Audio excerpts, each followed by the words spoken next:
Let's talk a little bit about notaires in France. They have a bigger role in general than a notary in the US. No property transaction can happen without at least one notaire in France being involved. They're representatives of the French state, and you should feel confident that any advice they give you is impartial and correct. You pay the notaire fee on top of the list price of the property. The buyer always pays the notaire fees. It not only covers the legal work that they do on drawing up the sales contracts that you will sign, but it also covers the French taxes on the transaction. I can maybe hear you asking, how much? Well, it depends. Usually, estimates range from 7% to about 11%. It can vary based on which department of France the property is in and also the price of the property. There are a few online resources you can use to estimate what the notaire fees might be on a property that you are interested in. Let's look at one.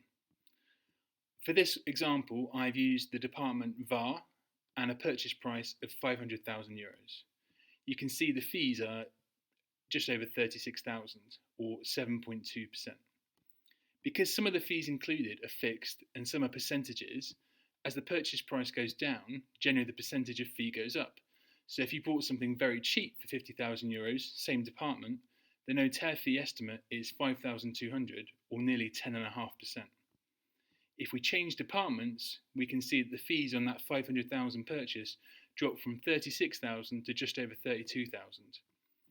The only information you need to put to use these calculators is the department and price, and then whether it's a new build or not. The fees are much lower on a new build, so they'd be much lower than all these examples we've looked at here. One of the variables for the calculator is not whether you use just one notaire or two notaires. That's because it doesn't change the level of the fee. Where two notaires are involved, it's the same taxes, and the element that represents their work, they just split that between them. The fees are changing this year. Some departments are reviewing the charges and increasing them. As far as I'm aware, none of the calculators have been updated to reflect this yet. So now we've learned a little about how important notaires are to a transaction, that fees are in addition to list price, and how to estimate those fees. Did you know that notaires also list properties? Might surprise you. If we look at the Notaire Immobilier website, we can see that currently there are over 35,000 properties listed on values up to even €16 million. You can contact them through the website, just like you would an agent on other websites that list properties, and ask them for more information or if you have questions. A couple of final points on working with notaires. Their diaries get full very quickly. If you get an appointment, my advice would be don't try and change it, make it work. It's very rare something can be just pushed back a few days. You could be looking at multiple weeks. You can sign electronically over a video call, or you can sign before the date, in person or via electronic signature. That gives the notaires permission to sign on your behalf.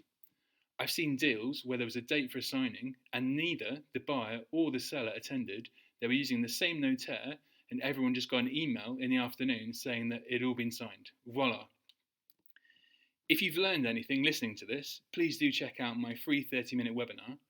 I take you through some real-life case studies based around 7 mistakes not to make when you're buying in France.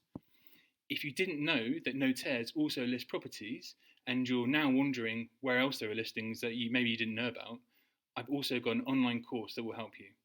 Go from confusion to confidence and learn all the strategies you need to search for your dream home in France.